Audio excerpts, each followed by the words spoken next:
नमस्कार दोस्तों, आप सभी का study quiz with Nirmala YouTube channel पर स्वागत है।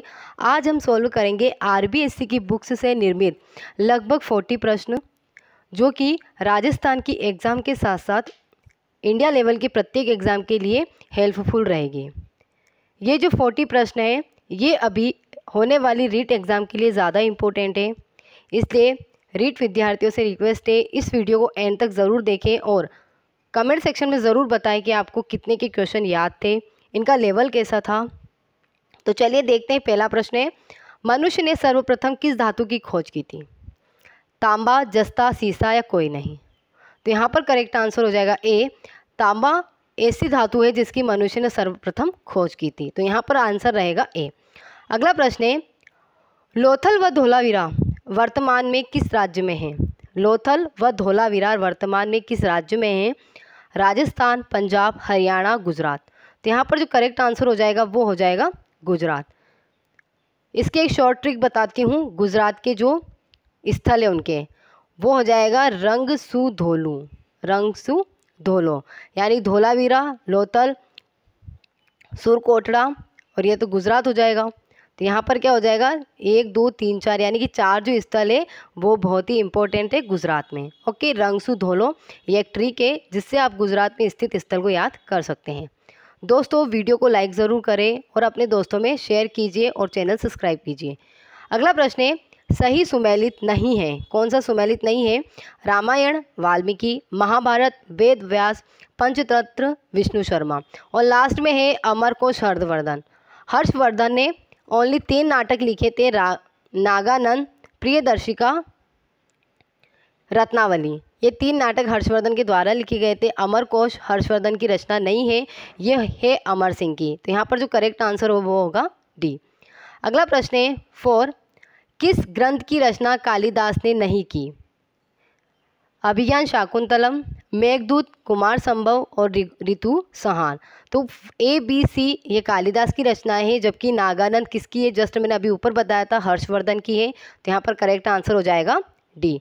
अगला प्रश्न है, भारतीय सामग्री के प्रयोग के कारण रोमन साम्राज्य से सोना बाहर की ओर जा रहा है, यह कथन किसका है? ऊपर कथन दिया गया है, तो ये कथन हो जाएगा डॉक्टर वायलेकर का। आंसर रहेगा ए। अगला प्रश्न है, उत्तरापद में निम्नलिखित में से कौन सा स्थान नहीं आता था? उत्तरापद यानी भारत का उत्तरी हिस्सा, उसमें कौन सा स्थान नहीं आता था? ताम्रलिप्ति, ब्लख, पैठन या पुष्कलावती? तो यहाँ पर करेक्ट आंसर हो जाएगा पैठन जो है वो उत्तरापद का नहीं जबकि दक्षिणापद का स्थान है। तो यहाँ पर करेक्ट आंसर रहेगा सी। अगला प्रश्न है, निम्नलिखित में से असंगत कौन सा है? चौंदड़ो पंजाब, रोपड़ चंडीगढ़ के पास, कोटसजी पाकिस्तान और कालीबंगा राजस्थान। असंगत पूछा है तो रोपड़ चंडीगढ़ के पास है। चंडीगढ़ कहाँ पर है? पंजाब। प से रोपड़, प से पंजाब। कोटसजी पाकिस्तान, कालीबंगा राजस्थान, यानी कि बी सी डी करेक्ट है, जबकि चौंदड़ो जो है वो पंजाब में नहीं, वो पड़ता है सिंध प्रांत पाकिस्तान में। तो यहाँ पर करेक्ट आंसर रहेगा ए। अगला प्रश्न है 8, मोहनजोदड़ो की खोज कब हुई? 1921 में, 1922 में, 1935 में, 1952 में? तो कब हुई थी मोहनजोदड़ो खोज? वो हुई थी 1922 में। किसके द्वारा की गई थी? राखलदास बनर्जी। इसके खोज करता है राखलदास बनर्जी, और कब? 1922। तो यहाँ पर करेक्ट आंसर रहेगा बी। अगला प्रश्न है, सिंधु घाटी सभ्यता से आज से कितनी पुरानी है? यानी जो सिंधु घाटी सभ्यता है आज से कितनी पुरानी है? 2500 वर्ष, 4500 वर्ष, 3500 वर्ष या फिर कोई नहीं? तो सिंधु घाटी सभ्यता लगभग 4500 वर्ष पुरानी है। तो यहाँ पर करेक्ट आंसर हो जाएगा बी। अगला प्रश्न है, निम्न में से वेदों का भाग नहीं है? उपनिषद, ब्राह्मण, संहिता व अरण्यक या सभी? तो ये सभी जो है ये वेदों के भाग नहीं है। तो यहाँ पर करेक्ट आंसर हो जाएगा डी। अगला प्रश्न है, निम्न में से असत्य कथन है? ए, वैदिक काल में समाज में स्त्रियों को महत्वपूर्ण स्थान प्राप्त था। बी, इस समय पर्दा प्रथा प्रचलित थी। सी, लड़कियों को पढ़ाने का प्रचलन था या चलन था। डी, वैदिक विदुषी महिलाएं अपाला, श्रद्धा, लोप मुद्रा, घोषा। तो यहाँ पर पूछा है असत्य कथन है, यानी कि गलत कथन हो जाएगा बी, इस समय पर्दा प्रथा प्रचलित थी। ये बिल्कुल गलत बात है, बाकी तीनों सही है। तो आंसर क्या हो जाएगा? बी। अगला प्रश्न है 12, आर्यों के अतिरिक्त राजनीतिक जीवन का मूल आधार था। आर्यों के अतिरिक्त राजनीतिक जीवन के का मूल आधार क्या था? ग्राम था, विष था, जन था या कुटुंब था? तो यहाँ पर जो करेक्ट आंसर हो जाएगा वो हो जाएगा क्वेश्चन नंबर 12 का डी, कुटुंब। कुटुंब यानी होता है परिवार। क्या होता है? परिवार। तो करेक्ट आंसर रहेगा डी।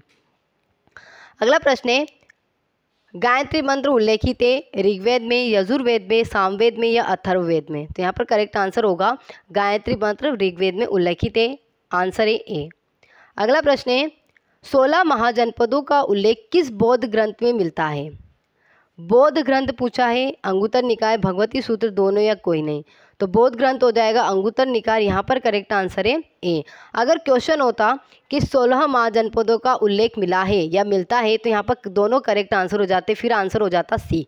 लेकिन यहाँ पे स्पष्ट कहा गया बौद्ध ग्रंथ में, तो आंसर होगा ए, अंगुत्तर निकाय, भगवती सूत्र जैन धर्म ग्रंथ है। ओके, तो यहाँ पर करेक्ट आंसर रहेगा ए।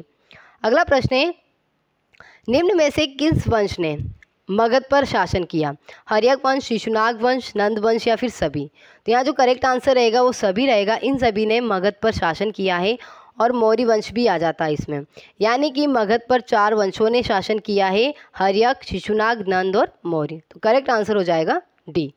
अगला प्रश्न है, मौर्य शासन काल कब से कब तक रहा? 600 BC से 322 BC, 322 BC से 185 BC, 185 BC से 319 BC, 319 BC से 750 BC। BC का मतलब होता है ईसा पूर्व। दो चीज़ें होती है, एक तो BC होती है जो कि ईसा से पूर्व वाला काल, और एक होता है AD, AD यानी ईसा के बाद वाला काल। तो यहाँ पर BC आएगी क्योंकि जो मौर्य वंश है वो ईसा से पूर्व का शासन काल है। तो यहाँ पर जो करेक्ट आंसर हो जाएगा वो हो जाएगा 322 BC से 185 BC। करेक्ट आंसर रहेगा बी। अगला प्रश्न है, आचार्य चाणक्य का संबंध किस विश्वविद्यालय से था? किससे था? नालंदा से, विक्रमशिला से, तक्षशिला से या फिर किसी से नहीं? तो यहाँ पर करेक्ट आंसर होगा सी, तक्षशिला विश्वविद्यालय से संबंध था आचार्य चाणक्य का। आचार्य चाणक्य कौन था? आचार्य चाणक्य ने चंद्रगुप्त मौर्य को, कह सकते हैं चंद्रगुप्त मौर्य को, मौर्य वंश की स्थापना करवाई थी घनानंद को हराकर। इसकी रचना का नाम है अर्थशास्त्र। तो यहाँ पर करेक्ट आंसर हो जाएगा सी, तक्षशिला विश्वविद्यालय। तक्षशिला वर्तमान पाकिस्तान में पड़ता है। अगला प्रश्न है 18, चंद्रगुप्त ने भद्रबाहु को कहाँ पर अपना गुरु बनाया था? काशी, मगध, श्रवणबेलगोला या फिर तक्षशिला? तो चंद्रगुप्त ने भद्रबाहु को कहाँ पर अपना गुरु बनाया? तो सी यहाँ पर करेक्ट आंसर हो जाएगा श्रवणबेलगोला। श्रवणबेलगोला कहाँ पर पड़ता है? तो ये पड़ता है कर्नाटक में। ओके, अगला प्रश्न है 19, निम्न में से सत्य कथन है? सत्य पूछा है, मनुष्य की उत्पत्ति 40 लाख वर्ष पूर्व हुई। मनुष्य के जन्म से लेकर लिपि के विकास तक का काल प्रागैतिहासिक काल कहलाता है।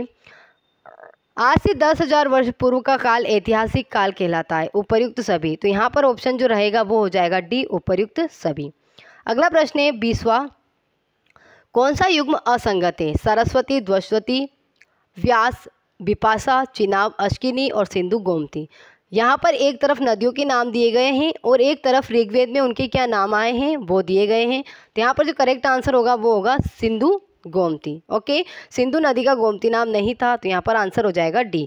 बाकी सरस्वती को द्वजदती कहते थे, व्यास को बिपाशा और चिनाब को अश्किनी नाम से जाना जाता था। तो करेक्ट आंसर हो जाएगा डी। अगला प्रश्न है 21वां, वंश और उनके शासकों के संबंध में असत्य है। असत्य बताना है। हर एक वंश है उसके शासक है बिंबिसार, अजातशत्रु और उदयन। ये तो करेक्ट है। नंद वंश का घनानंद था और यहाँ पर कोई नहीं है, तो करेक्ट ही नहीं है। बी देखिए, शिशुनाग वंश, शिशुनाग वंश की शिशुनाग था, कालाशोक था, लेकिन महापद्मनंद नहीं था। महापद्मनंद किसका हो जाएगा? नंद वंश का हो जाएगा। इसलिए यहाँ पर जो करेक्ट आंसर रहेगा वो रहेगा बी। अगला प्रश्न देखिए, सिकंदर ने किसके समय भारत पर आक्रमण किया? यहाँ पर ऑप्शन के अकॉर्डिंग बताना है किसके समय? बिंबिसार, अजातशत्रु, घनानंद और शिशुनाग। तो यहाँ पर करेक्ट आंसर हो जाएगा सी, घनानंद के समय। ओके, क्वेश्चन नंबर 23, निम्न में से कौन सा सुमेलित नहीं है महाजनपद राजधानी? यानी एक तरफ महाजनपद है, दूसरी तरफ उनकी राजधानी है। अंग, चंपा बिल्कुल करेक्ट है, इसकी राजधानी थी। मगध की पाटलिपुत्र थी और काशी की वाराणसी थी। यानी कि डी ऑप्शन गलत हो जाएगा। कौशल जो है वो राजगृह, इसकी राजधानी नहीं थी, राजगृह थी मगध की राजधानी। यहाँ पर करेक्ट आंसर होगा डी। कौशल की थी साकेत और श्रावस्ती। तो यहाँ पर आंसर रहेगा डी। अगला प्रश्न है निम्न में से कौन मौर्य साम्राज्य का प्रमुख शासक नहीं था? चंद्रगुप्त, बिंदुसार, अशोक और बिंबिसार। ये बिंबिसार और बिंदुसार में बच्चे कंफ्यूज हो जाते हैं। तो मौर्य साम्राज्य का प्रमुख शासक नहीं है, तो यहाँ पर करेक्ट आंसर रहेगा डी, बिंबिसार। बिंबिसार था हर्यक वंश का। ओके, यहाँ पे मौर्य वंश दिया है, तो करेक्ट आंसर हो जाएगा डी। बाकी तीनों ही मौर्य साम्राज्य के थे।